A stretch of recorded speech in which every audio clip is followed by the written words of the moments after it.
Hello, friends, and welcome back to the shop. Today is Sunday, May 18th, and it is a beautiful spring day here in southeastern Pennsylvania.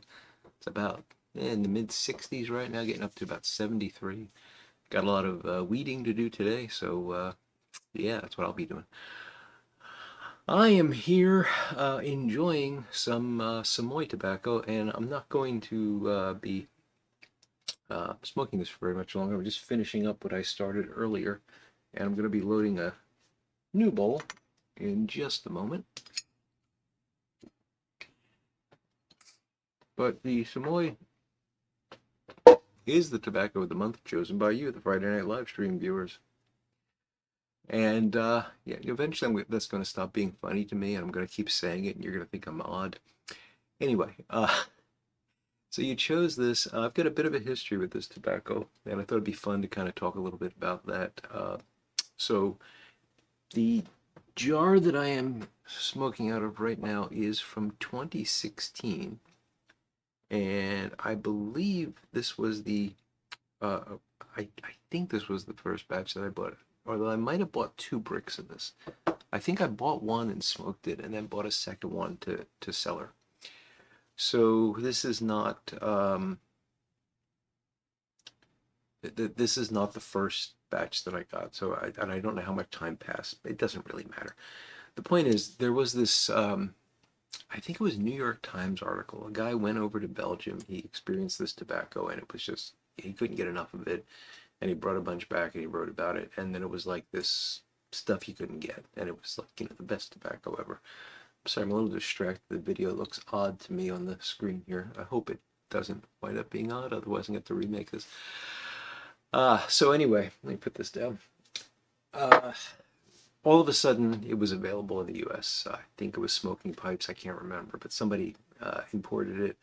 And as soon as I saw that, I thought, I gotta try this. It's Burley, I'm a Burley guy. So I bought a brick of it. It comes in a brick, 100-gram brick.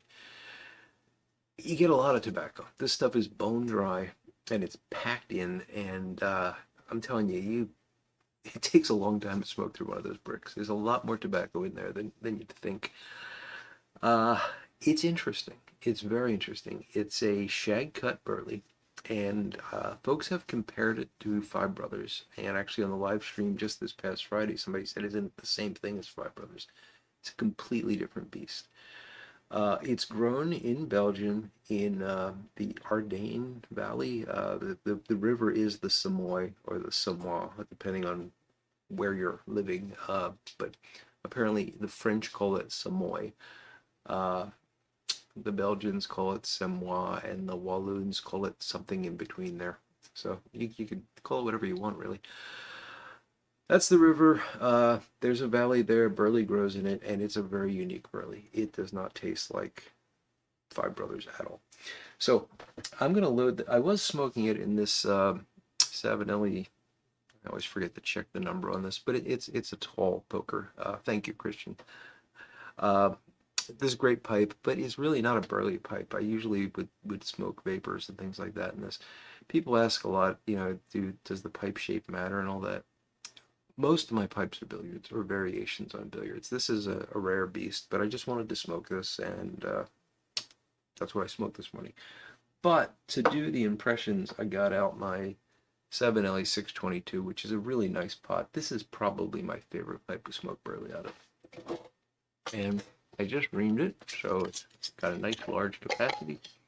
And we're going to go ahead and load this up. Now this stuff is bone dry. Here. So you can hear that turning into one of those weird videos where people scratch their nails on the microphone. Uh, it's very dry, and because of that, like Five Brothers, it has to be packed really tight, or else this thing is going to burn like the sun. So you really want to ram it into the pipe, much harder than you would normally, and you'll be rewarded if you do that because you'll get a long smoke out of it. It will burn nice if you do not freight train it. You got to practice your cadence for this stuff, or else it will burn you. It's very dry, and therefore it's capable of burning very hot. And when I first opened this on Friday, I was surprised by how dry it was, and I think I actually said I was going to rehydrate it. But after I smoked a few bowls, I said, this is what it's supposed to be like. I remember it from way back in 2016 as being dry like this. And it sort of lends to the unusual nature of this tobacco. There are now multiple versions of this available. I quickly looked this morning, and I have the Patron. I do have a sample that was actually sent to me by Grandpa Cavendish. So thank you, Ed. And yeah, I probably have talked about this tobacco before, but it's the tobacco of the month. So I don't know much about the other versions. I remember smoking the Patron and thinking it was a little bit deeper, but I can't remember anything other than that. But this is the original Semois. I think it's called La Brumise Semois.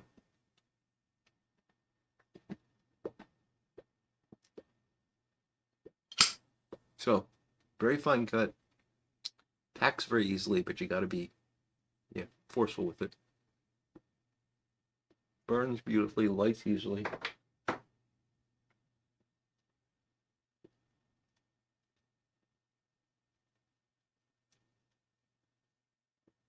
But the flavor profile of this is so unique, and it's interesting. It's not something that I would say, "Oh, I want this every day." It's not. It's a treat. I have been smoking it every day for the past couple weeks, and that's fine. I enjoy it, but it's not. It wouldn't be my go-to tobacco, I guess, because as much as I love Burley, this is so unique that it's not really like a Burley. It's closer, in my opinion. And don't take this too seriously. I'm going to say it's closer to a Virginia, but I only mean that in terms of the depth of the flavor. This does not have that burley depth to it. When I think of burley, I think of deep, dark flavors, woody, nutty, earthy. This is more high notes. It does have that earthiness to it and a little bit of that nutty woodiness, but there's something else in there. And as I've been smoking it this week, I've been trying to think of how I'm going to describe this because it's really hard to describe. And I want to say it's almost a floral herbal sort of note, but it's not quite. And then it hit on me. It's a cedar note. It's very similar to a cigar, and there's a sweetness to it. And the reason I thought about cigars is if you're a cigar smoker or occasional cigar smoker, after you finish a cigar, there is a lingering aftertaste that stays with you. You get that with this tobacco. It's the same experience as if you just finished smoking a cigar when you finish smoking a bowl with someone. And I think it's that cedary note that does that. So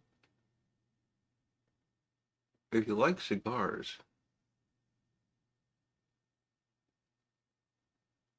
I think you're going to really love this. The one problem with it, and I hate to say problem, it's not really a negative, but it's very monotone, very one note. You're not going to get any changes if you smoke through the bowl, which some people like. It's consistent.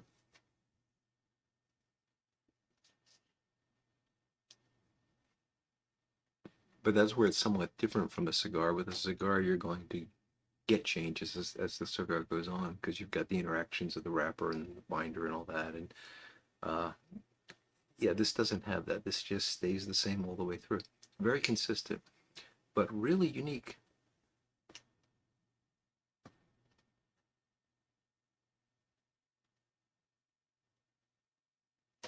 Now I have the Patron, as I said. I'd have to find it. It's somewhere in the cellar. I also have some of the Bouchons, which are these odd little mushroom shaped things that you stick in your pipe and smoke like a cigar. They're made like a cigar, so they have a leaf outer wrapper on them. And I've never tried those. I've got them jarred up, and I think I'm going to get one of those out at some point. Probably not too soon, but maybe over the summer at some point, and I'll smoke it as part of the Friday night live stream just for fun.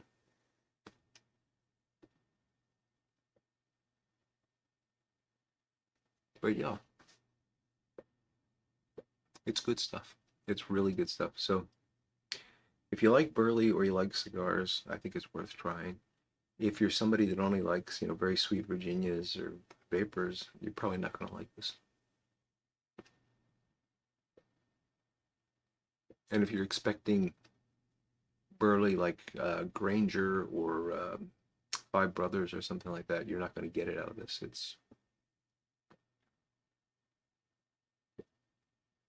It's very unique. Okay, I think I've used the word unique enough times for one video. So, as I said, I got weeding to do today. Garden update. I don't have any pictures, but I did complete that rabbit fence with some chicken wire around the bed that's growing the greens, and so far so good. And I also added 4 banana pepper plants, and that completes the garden in terms of the vegetables. I today have a bunch of marigolds that I'm going to be planting in and around, both to hopefully provide a little bit of critter protection. Apparently, rabbits don't like them, and they just smell bad to some things. Uh, but also just to attract bees and hopefully increase the pollination of things like the tomatoes and the zucchini, because I've had trouble over the past couple of years with those putting out lots of flowers and not fruiting. Having said that, the tomatoes are looking fantastic. I mean, they've doubled in size in a week, and they're already putting out flowers, which this early is probably not a great thing, but we'll see.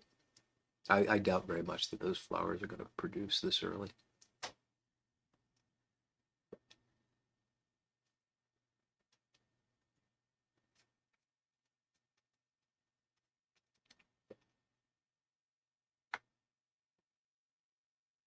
You do want to keep this tamped, by the way, because it leaves a very fluffy ash on the top, and it gets hard to keep the burn going with that.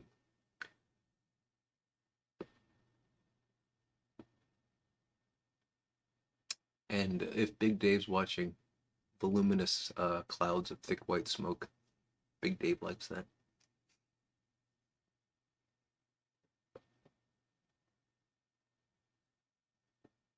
Speaking of Big Dave, uh, I showed on the Friday night live stream. I don't have it here with me, but I bought a little oil can for my the oil that I use on my oil stones when I'm sharpening, and it was filled with grease, which kind of seemed weird. But and I asked on Friday night how to clean that out, and Dave recommended kerosene. I don't have any kerosene, but he also recommended heating it up a bit, and that was a great tip because I held it with pliers over the heat gun and just got it hot, and then was able to pour out most of the grease.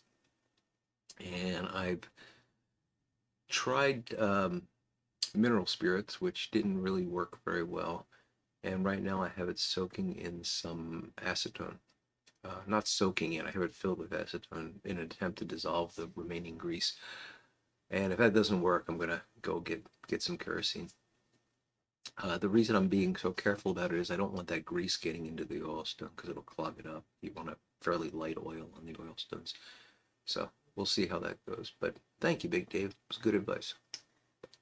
And a lot of other people had similar suggestions. One of the things I love about the Friday night live stream is that you get people from all walks of life. And you got a question, somebody will answer it. May not be the right answer, but you'll get an answer. Uh, anyway, folks, I got a lot to do today. You probably have a lot to do today, so I'm going to let you get off to your Sunday. I hope you enjoy it. Have a fantastic Sunday and a great week ahead. And until we speak again, I will look forward to talking to you all again very soon. Goodbye now.